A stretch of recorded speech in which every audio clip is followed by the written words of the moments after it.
one and try Oh, it's it. blinking. It's blinking. Hello, hello, hello. The stream has about a 5 second delay from whatever you say to what they hear, so it may or may not take me a second to reply. All right.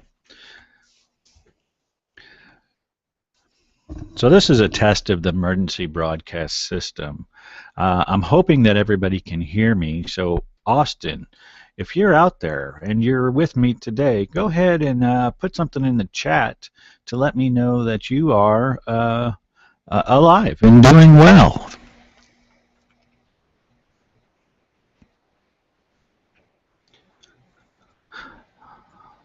Okay, the mic works. Awesome. So we're good to rock and roll, and we want to make sure that everybody's out there can hear us. And we're going to go ahead and start with our program today.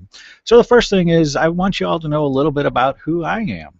I'm the author of these three books, Executing in Leadership, The High Performance Business Model, and one of my famous claims to fame is Working Happy.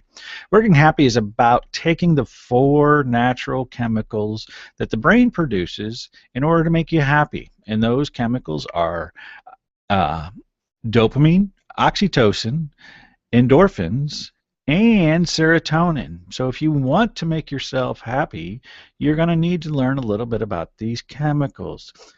In addition to that, I'm the president of Ascend Business Strategies, and we're going to walk you through a little bit about what executing in leadership is and how it's important that you understand all three of these elements working together.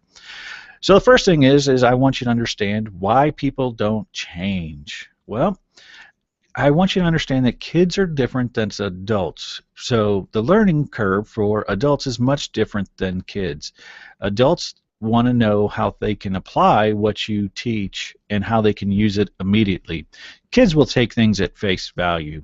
So things that worked and things that didn't work from our past really come into changing our behavior. My biggest philosophy in anything that we do is learning hasn't taken place until behaviors have changed. So really the greatest teacher that you'll ever have is you. Moving right along, we're going to talk about the learning cycle and why that executing in leadership is so important. We really want to talk about the conscious experience because all change has to occur in the conscious part of the brain. As we move on, it's how do we think? Well, what do you mean by how do we think? Well, the biggest thing is we have to remember why schools were invented, and that was to teach people how to think.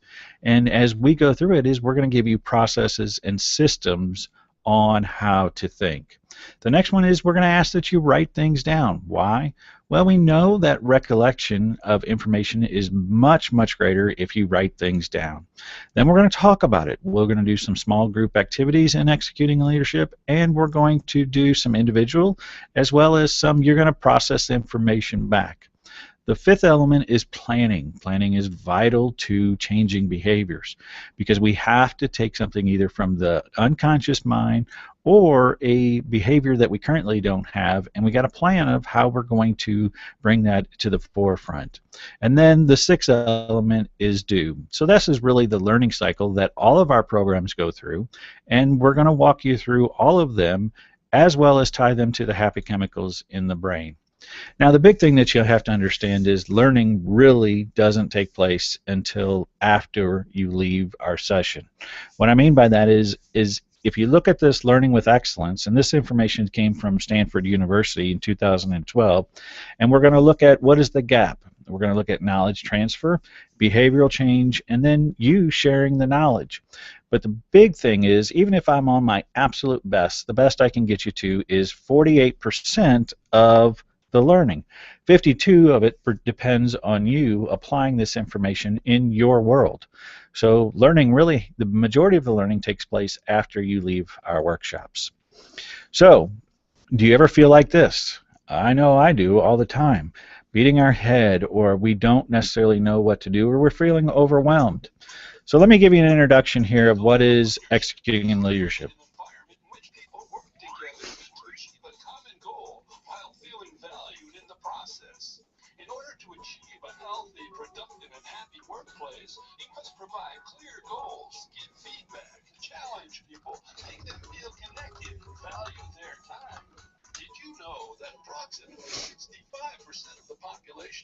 visual learners.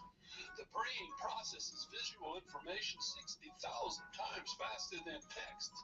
Visual aids in the workplace improve learning by up to 400%. Visual learning has a retention rate 8 times greater than traditional learning styles. So why do training companies still offer boring leadership programs that are in black and white text, leaving you to figure out how to implement the information into your world? Hey, don't you think it's time to change how we look at leadership training? Well, we do. We have developed a leadership program called Executing in Leadership that has high-impact graphics that allow your brain to immediately recall an image or process to help with the retention and the needs of the learner. Hey, if that wasn't enough, we took our visual graphics and built our leadership model around the 4 natural happy chemicals that the brain produces to make people happy at work.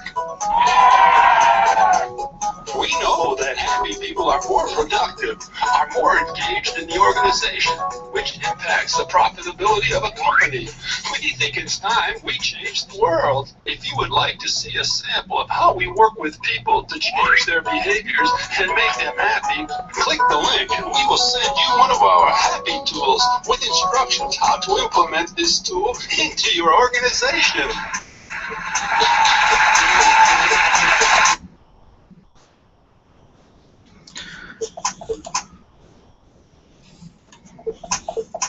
The goal of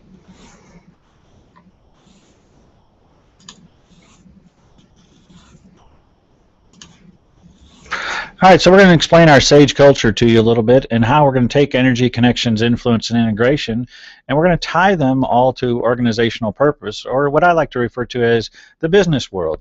So we're first going to look at the energy. We're going to take the energy that you have as a leader, tie it to company missions, values, and goals, and then how you're going to tie that to individual missions, values, and goals of the employees that work for you. The next element is connections, and we're going to make sure that every employee feels valued and that they have a purpose.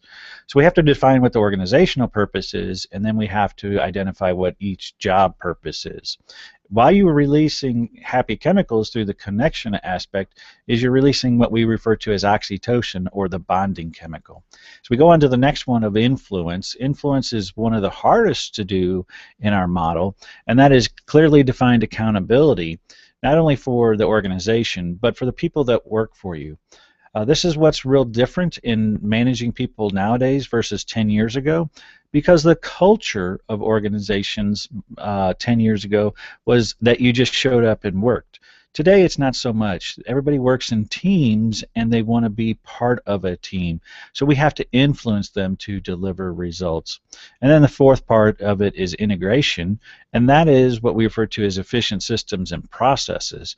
I'll refer to this as later as kind of the push-through pain or runner's high that we talk about when we're releasing the happy chemicals.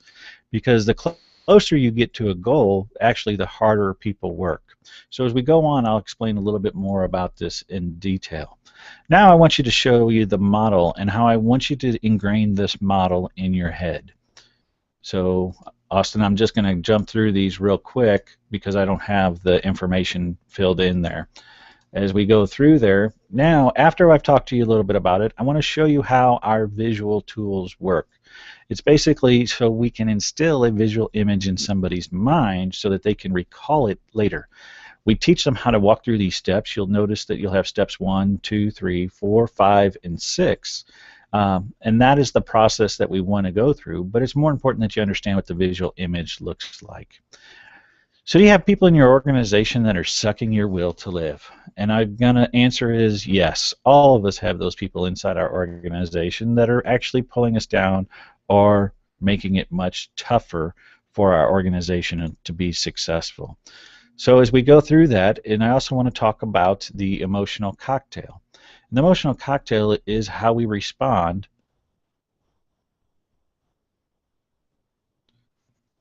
Oh, got it. All right. So we want to show you how. Oh, I skipped the video, Austin, just so that you know. Uh,